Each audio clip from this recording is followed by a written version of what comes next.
Social media کے اوپر جو انڈیا کا مدرسہ دیوبند ہے اس سے میرے خلاف ایک فتویٰ نکلا ہے.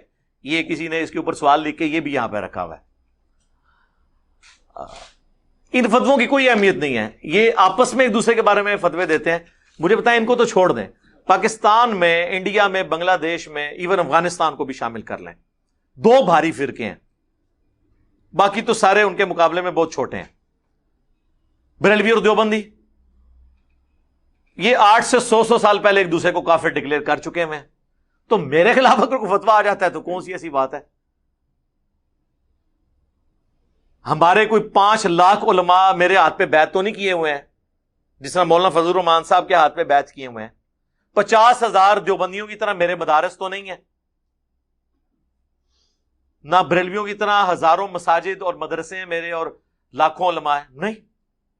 تو جب ان کے ایک دوسرے کے بارے میں فتوے آتے ہیں, 1905 میں حسام الحرمین کتاب لکھی احمد رضا بریلوی صاحب نے, علماء عرب سے سائن کروائے, کتاب کا نام رکھا حرمین کی تلوار, اور اس میں انہوں نے 5 لوگوں پہ کفر کے فتوے لگائے, ایک غلام احمد قادیانی دجال کے اوپر اور 4 علماء دیوبند پہ, اور کنکلوڈ کرتے ہوئے انہوں نے لکھا کہ ان تمام لوگوں کے کفر میں شک کرنے والا بھی کافر ہے, یعنی تمام فرقہ دیوبندیہ.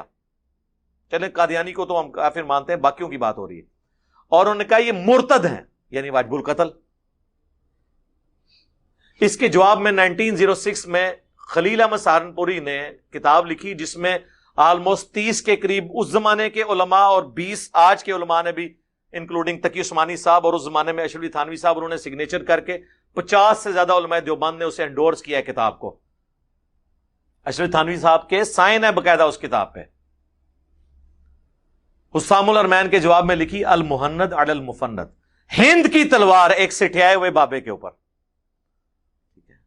ہمیں کہتے ہیں ہمارے حضور بڑی میٹھی باتیں کرتے تھے, اور اس میں انہوں نے لکھا کہ احمد رضا بریلوی اور ان کی جماعت ایک شیطانی لشکر ہے جو ہم پہ حملہ آور ہوا ہے, یعنی شیطانی لشکر. اور آگے انہوں نے لکھا جس طرح انبیاء پر شیاطین حملہ آور ہوتے تھے, علماء دیوبند رضی اللہ عنہم, انہوں نے کیا رضی اللہ عنہ 14ویں صدی کے مولویوں, ان پہ یہ بریلوی حملہ آور ہوئے ہیں. انہوں نے بھی اسلام سے نکالا, بلکہ اس کتاب میں انہوں نے آگے جا کے لکھا کہ محمد بن عبد الوہاب اور ان کی پوری جماعت یہ خوارج کی جماعت ہے, وہابی, شیطان کا سینگ قرار دیا. فتاوی شامی کا حوالہ دیا کہ ہمارے تو بزرگ پہلے ہی کہہ گئے تھے یہ عبد الوہاب نجدی جو ہے شیطان کا سینگ ہے. اب ریالوں کے چکر میں ان کا آپس میں اتفاق ہوا ہے, ادروائز کتابوں میں تو سب کچھ موجود ہے. تو جو لوگ ایک دوسرے کو کافر کہیں, شیطانی لشکر کہیں, مرتد کہیں, اور کیا کیا زبان استعمال کریں, وہ حسام الحرمین میں احمد صاحب ریلی صاحب لکھتے ہیں چوتھا فرقہ وہابیہ شیطانیہ, جو شیطان لعین کے پیروکار ہیں, جس طرح روافض شیطان اطاق کے پیروکار ہیں. وہ کہتے ہیں شیطان اطاق کے پیروکار ہیں رافضی, اور جو بڑا شیطان لعین ہے اس کے پیروکار ہیں یہ وہابی. اور وہابی وہ دیوبند اور اہل حدیث کو کمبائنڈ کہتے ہیں.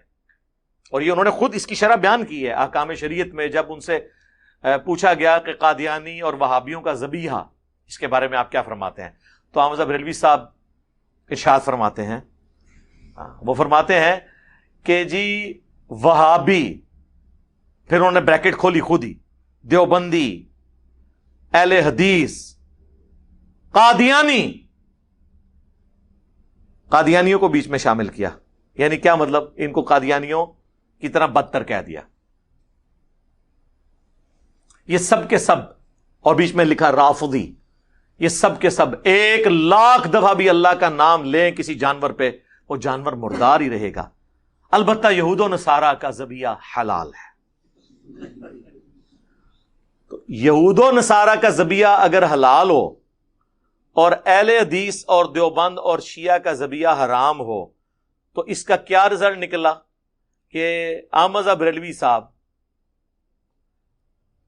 دیوبند, اہل حدیث اور شیعہ کو یہود و نصارہ سے بھی بدتر سمجھتے ہیں. یعنی کہ یہود و نصارہ بہتر ہیں وہابیوں سے ان کے نزدیک.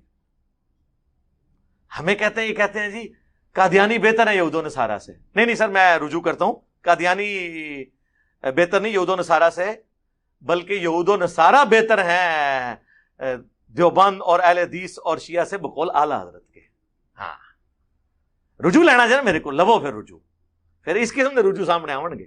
وہ تو میں نے دعوت کے پوائنٹ آف ویو سے بات کی تھی کہ قادیانی چونکہ قرآن کو مانتے ہیں، عمل کرے نہ کرے تو عمل تو بریلوی دیوبندی کون سا کر رہے ہیں، ایاک نعبد و ایاک نستعین پڑھ کے بھی بابوں کو پکار رہے ہیں. کوئی کہتا ہے جی بابا قبر سے نکل کے صلح کروا کے چلا جاتا ہے، کوئی کچھ کلیم کرتا ہے. تو یعنی ایک سمجھ لیں اعلان کے طور پہ تو مانتے ہیں نا، تو ان تک بات پہنچانا آسان ہے.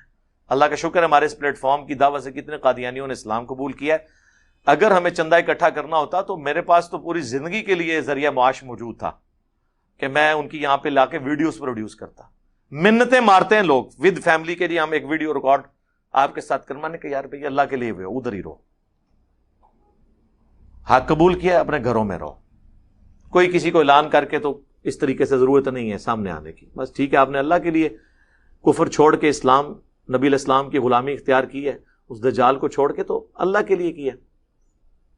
تو اس لیے ان فتووں سے ہمیں کوئی فرق نہیں پڑتا میرے بھائی. یہ فتوے آندہ بھی آئیں گے، ٹھیک ہے، اور اس کے اوپر اگر یہ جینون ہے، ویسے تو اس میں انہوں نے اینڈ پہ لکھا ہے کہ ہم نے پہلے بھی فتویٰ نکالا ہے، اور یہ اس پہ جو سوال انہوں نے لکھا ہے، السلام علیکم. وعلیکم السلام.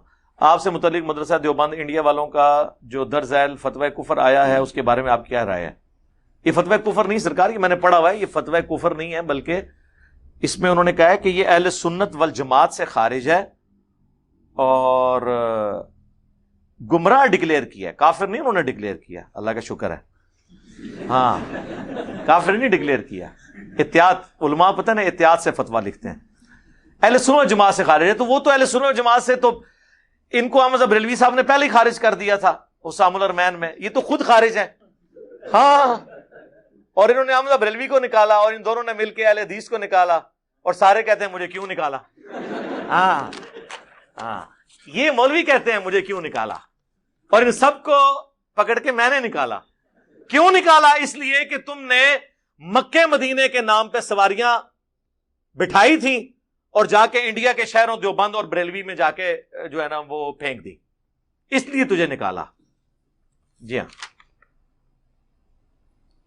چلیں مزہ لینے کے لیے پڑھ لیتے ہیں اس کو.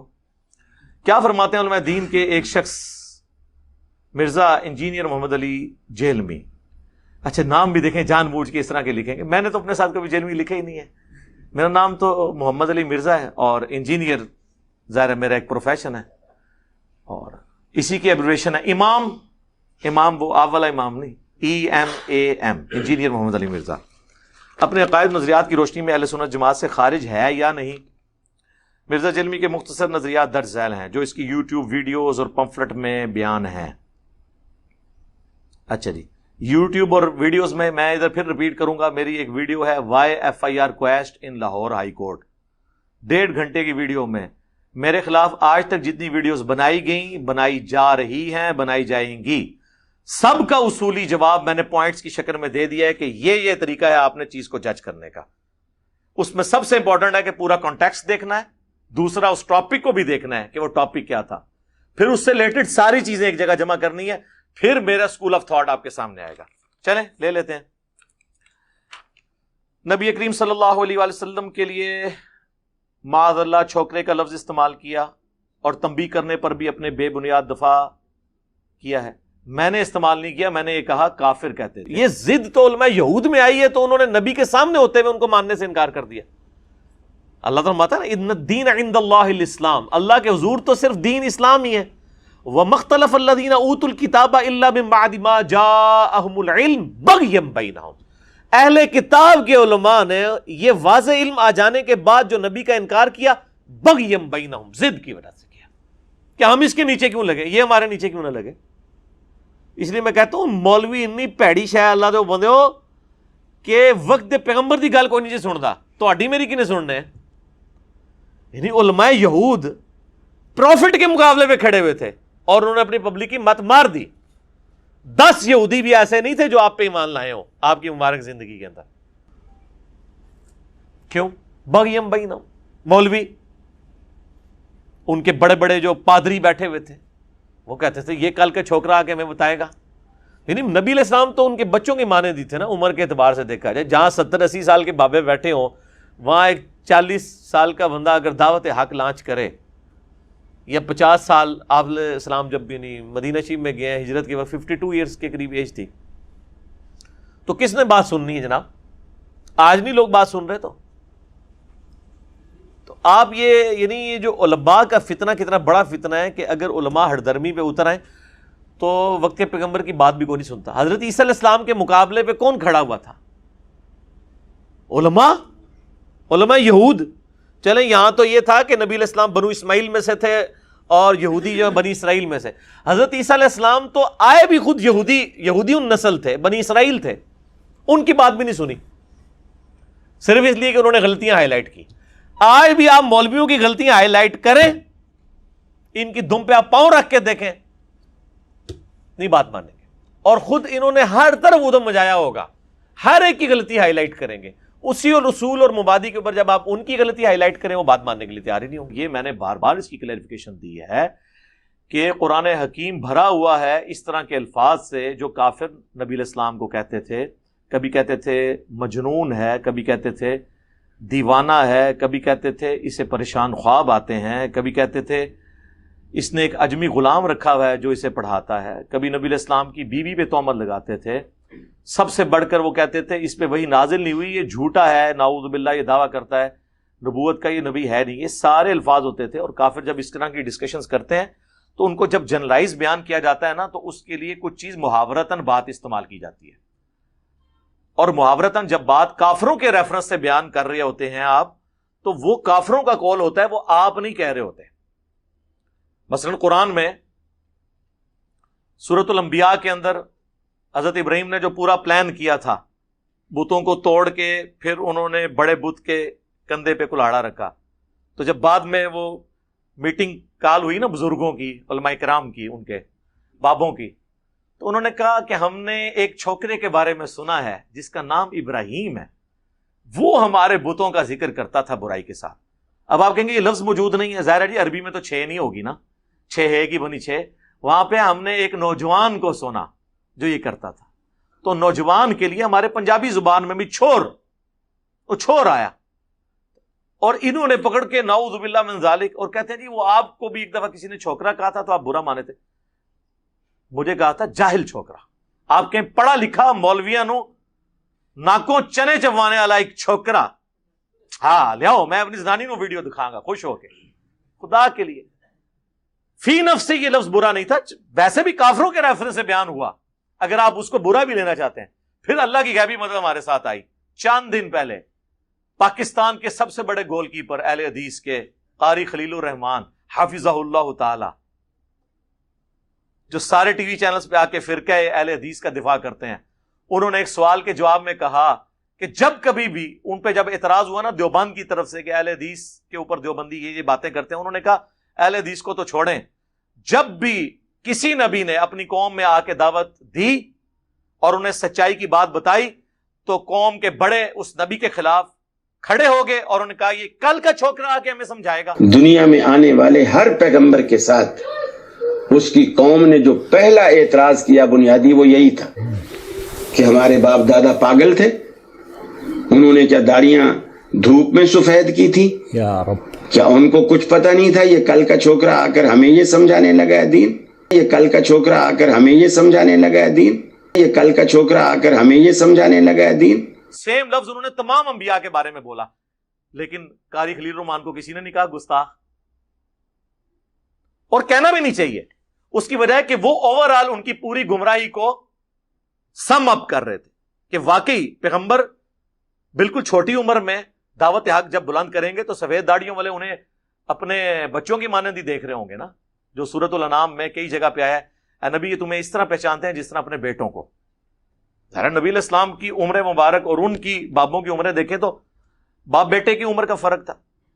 تو ہم نے کبھی نہیں کہا کہ آپ ان پہ گستاخی کا فتویٰ لگائیں, وہ جنرل بات کر رہے تھے. اور یہ اردو چونکہ ان کو نہیں آتی, اردو میں محاورتاً, ہم پنجابی میں بھی جب بات ہوتی ہے ہم کہتے ہیں ایک اللہ بچہ آ کے منو سمجھائے گا, یہی کہتے ہیں نا, اس کو اردو میں اس کے لیے یہ لفظ استعمال ہوتا ہے کہ یہ کل کا چھوکرا آ کے مجھے سمجھائے گا.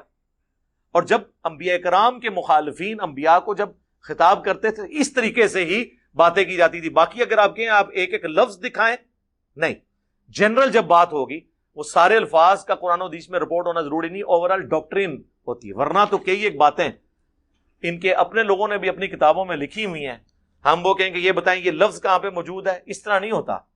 اسی طریقے سے نبی علیہ السلام کے لیے ڈائریکٹ ایکچولی تھانوی نے علم غیب کے لیے حفظ الامان میں کہا تھا, حفظ الایمان کتاب چھوٹی سی کتابچی ہے, کہ رسول اللہ صلی اللہ علیہ وسلم کو بھی علم غیب ہے, اور یہ کوئی رسول اللہ کی تخصیص نہیں ہے, بلکہ یہ علم الغیب ہر پاگل, مجنون اور جانور کو بھی حاصل ہے, کہ اس کی بھی چھٹی حصے اس کو آنے والے معاملات کا پتہ چل جاتا ہے. رسول اللہ کے علم الغیب جو وحی کی تائید کے ساتھ تھا اسے تشبیہ دی. اسی لیے اسام الارمین میں احمد بریلوی نے ایشوری تھانوی پہ کفر کا فتویٰ لگایا, بالکل ٹھیک لگایا, کیونکہ رسول اللہ کے لیے انہوں نے اپنی طرف سے ایک بات منسوب کی. اگر یہ وہ کہتا نا کہ کافر یہ کہتے تھے پھر تو بات ختم ہو جاتی. مجھے کہتے ہیں چھوکرا لفظ استعمال کیا, تو وہ تو جھوٹ بول رہے ہو میرے اوپر, میں نے تو کافروں کی رفت, تم نے تو ڈائریکٹ یہ لفظ استعمال کیا کہ حضور کا علم غیب تو جانوروں والا علم غیب ہے, نعوذ باللہ, اس کے ساتھ تشبیہ دی ہے تم نے. جنرل بات ہو رہی ہوتی ہے, محاورتاً ہو رہی ہوتی ہے. چونکہ میری وجہ سے ان کے فرقوں کو نقصان ہوا اس لیے ان کے لیے مصیبت کھڑی ہو گئی. ادروائز میں آپ کو بتاؤں, ڈاکٹر اسرار صاحب نے اپنے بیان القرآن کے 108 گھنٹوں میں وہ باتیں کی ہیں حضرت عیسیٰ علیہ السلام کے حوالے سے, کہ یہودی ان کے پر جو الزام لگاتے تھے, کیونکہ عیسائی سمجھتے تھے کہ جسے ہم خدا سمجھتے ہیں اس کے قاتل یہ ہیں, انہوں نے سولی چڑھایا ہے. یہودی سمجھتے تھے کہ کافر جو تھا, مرتد جو تھا, جادوگر تھا, ولد الحرام تھا, ولد الزنا تھا, اسے یہ خدا کا بیٹا بنائے پھرتے ہیں. اب یہ اس قدر یعنی کنٹراسٹ ہے اتنی ایک دوسرے کے خلاف کہ ان کے اندر کوئی پوائنٹ آف میٹنگ ہے ہی نہیں, کہ یہ لوگ ان کو پتہ چل جائے تو ان پہ فتوے لگاتے ہیں, لیکن نہیں لگائیں گے ابھی بھی. اس کی وجہ ہے کہ ان کی وجہ سے ان کے فرقوں کو نقصان نہیں ہوا, اور نہ میں نے کبھی لگایا. اکثر ان کی ویڈیو آپ دیکھتے ہیں, آج کل تو بڑا کلپ ان کا مشہور ہوا ہے کہ یا خدا جھوٹا ہے یا مسلمان جھوٹے ہیں, کیونکہ سورہ آل عمران میں آیا کہ تم ہی غالب رہو گے اگر مؤمن ہو. تو اس پہ ڈاکٹر صاحب ورڈک دے رہے تھے کہ اگر اللہ یہ ہم سے وعدہ کر رہا ہے نا کہ مسلمان اگر صحیح مومن ہوئے تو غالب رہیں گے, تو آج دنیا میں ہماری پٹائی ہو رہی ہے نا, تو دو ہی صورتیں ہو سکتی ہیں, یا اللہ نے جھوٹ بولا نعوذ باللہ قرآن میں, یا مسلمان جھوٹ بول رہے ہیں کہ یہ مومن ہے, یہ مومن ہے ہی نہیں ہے. تو ظاہر دوسری بات ہی درست ہے. اگر یہ واقعی مومن ہوتے تو پٹائی نہ ہو رہی ہوتی. صحابہ کی طرح یہ بھی عزت اویل کر رہے ہوتے, اہل بیت کی طرح یہ بھی عزت اویل کرتے, دنیا کے امام بنتے. اور اس آیت کا میں حوالہ دیا کرتا ہوں, آج دنیا میں ہم ذلیل ہیں, اعلیٰ تو نہیں ہے, بلند تو نہیں ہے. نتیجہ کیا نکلتا ہے؟ ایمان نہیں ہے ہمارے اندر, یا پھر قرآن اللہ کا کہنا جھوٹ ہے. انتم الاعلون ان کنتم مؤمنین. ہو نہیں سکتا کہ امت کے اندر ایمان موجود ہو اور پھر وہ دنیا میں ذلیل و خوار ہو. لیکن اگر آپ کوئی ڈاکٹر اسرار صاحب سے پوچھے کہ قرآن میں اور حدیث میں کہاں لکھا ہوا ہے کہ یا اللہ جھوٹا ہے یا ایمان والے جھوٹے ہیں, اللہ کو آپ نے جھوٹا کہہ دیا, آؤ نا بچے میدان سے, تو ہم کیا کہیں گے, وہ ڈنگرو بات کو سمجھو, وہ اللہ کو جھوٹا نہیں کہہ رہے, وہ بات بتانا چاہ رہے. نہیں, قرآن و حدیث سے ثابت کریں کہ نبی علیہ السلام نے اس طرح مثال دے کے کبھی بات کی ہو کہ یا اللہ جھوٹا ہے خدا کے لیے. اس طرح نہیں ہوتا. جب زبان میں آپ کسی چیز کو ڈسکشن کر رہے ہوتے ہیں, پھر اسی طریقے سے ڈسکشن ہو رہی ہوتی ہے, اس زبان کے محاورے استعمال ہو رہے ہوتے ہیں. یہاں تو کتنا عرصہ مولوی لڑتے رہے ہیں کہ اللہ کو خدا کہہ سکتے ہیں یا نہیں. ہاں, اہل حدیثوں نے تو اسے اسماء و صفات کا مسئلہ بنا کے بریلوی اور دیوبندیوں کو گمراہ, بلکہ کہا کہ یہ توحید کے منکر ہیں, یہ اللہ کو خدا کہتے ہیں. خدا تو بت کے لیے استعمال ہوتا ہے. تو میں نے کہا خدا کے لیے یار. پھر اللہ نے ان کے اوپر خود ایک آزمائش ڈال دی. جب ڈاکٹر ذاکر نائک انہی کے فرقے سے, انہوں نے تو گاڈ کا لفظ بھی استعمال کیا. ٹھیک ہے جی, انہوں نے تو ہندوؤں کے ہاں جو اللہ کے لیے الفاظ استعمال ہوتے تھے, وشنو, سسٹینر, رب, وہ بھی استعمال کیا, خدا بھی استعمال کیا. تو ان کو پھر اسماء و صفات کے مسئلے, یہ اس طرح نہیں ہوتا. جو بھی کسی زبان کے اندر گاڈ کے لیے لفظ استعمال کیا جائے, انگلش میں بھی کیپٹل جی سے گاڈ لکھا جاتا ہے, وہ جو چھوٹے آلیہ ہیں وہ چھوٹے جی سے لکھے جاتے ہیں. اسی طریقے سے ہندوؤں کے ہاں بھی جو لفظ استعمال کرتے ہیں بھگوان کا, وہ اسی ایک گاڈ کے لیے کرتے ہیں. ہم اردو میں خدا اسے کہتے ہیں, یا فارسی میں خدا کہا جاتا ہے. تو وہ آپ اسماء و صفات کا مسئلہ اسے نہ بنائیں. تو یہ اس قسم کی چیزیں نہیں ہوتی ہیں.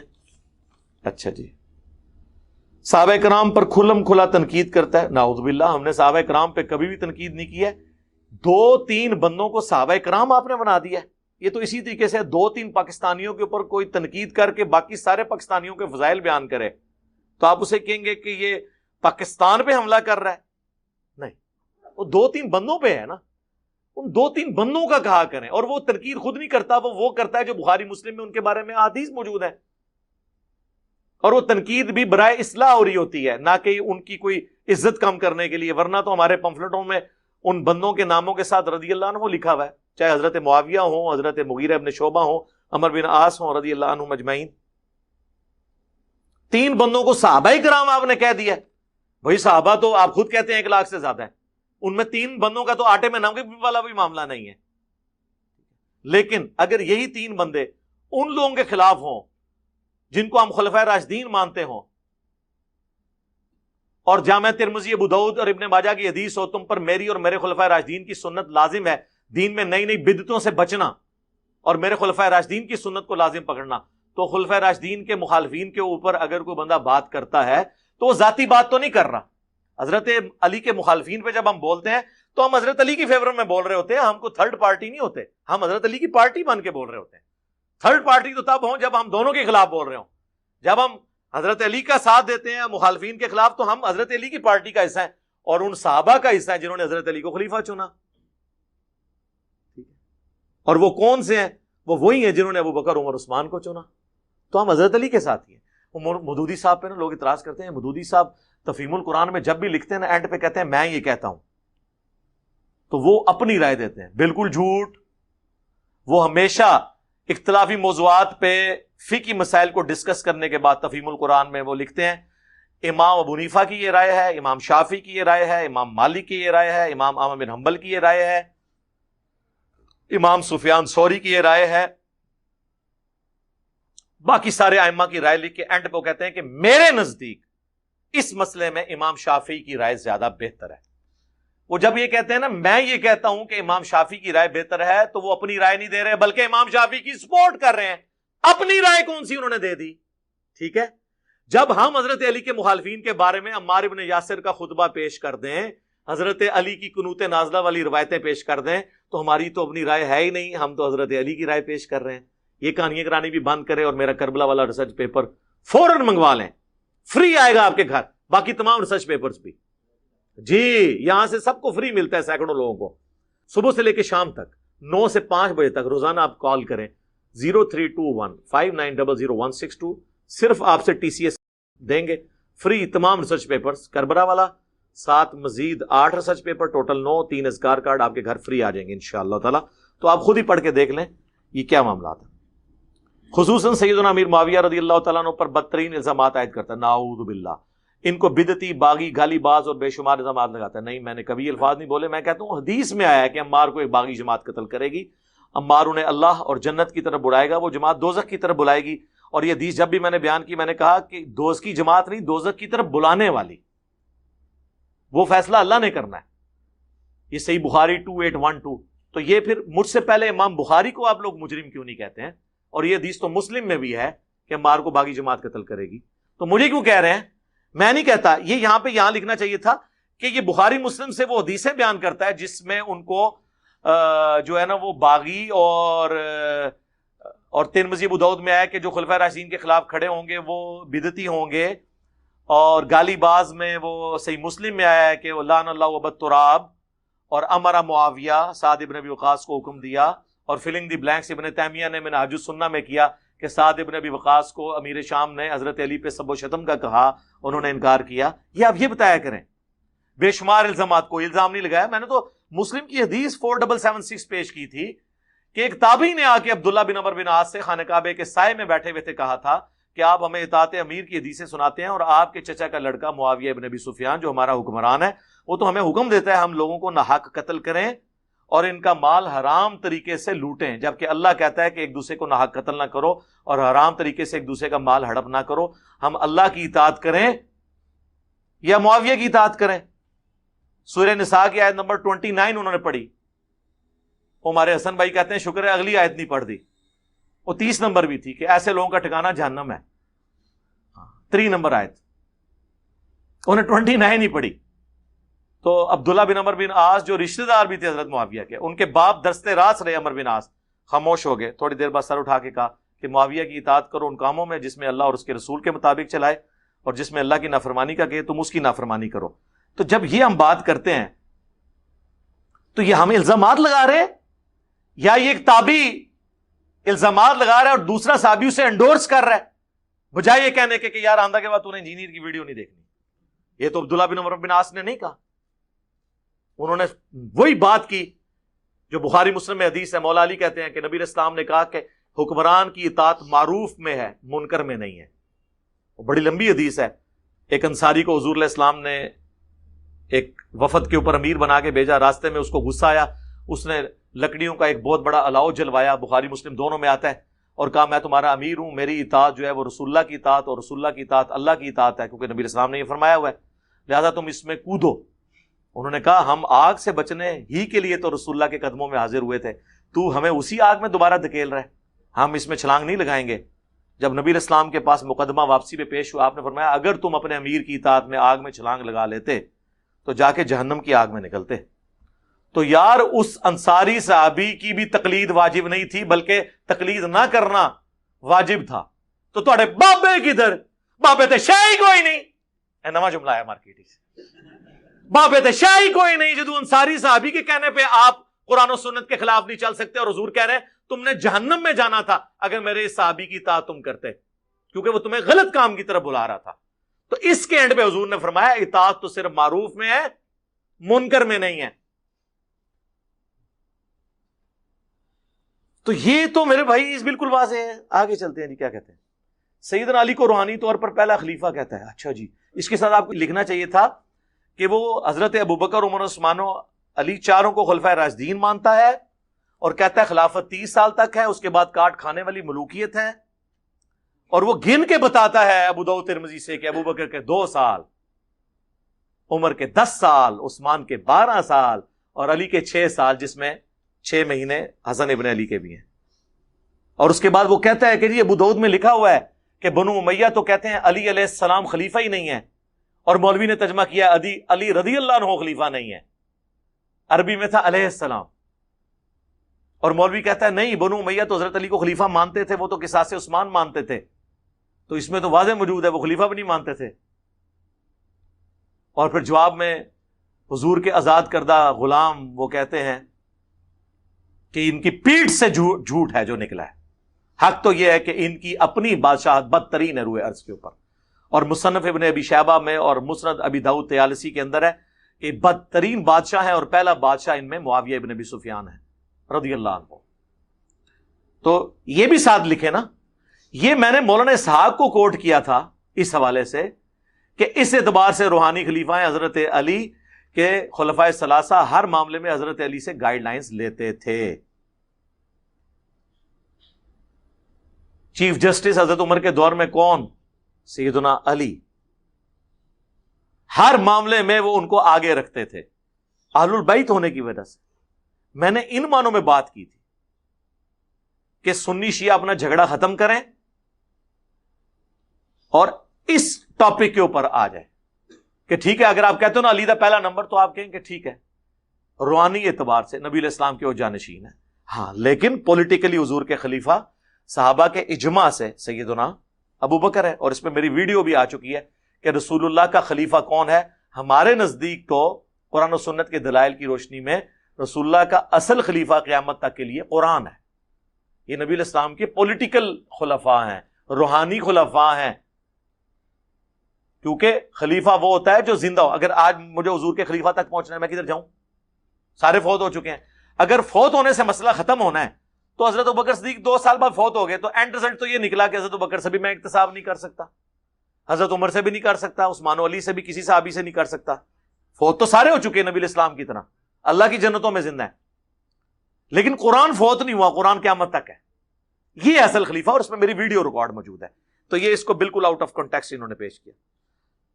لوگ کہتے ہیں جی کہ آپ نے کہہ دیا کروڑوں معاویہ ایک عمار کے برابر نہیں، اس پہ رجوع کریں. جی میں رجوع کرتا ہوں، اللہ تعالیٰ میری غلطی معاف کرے. خربوں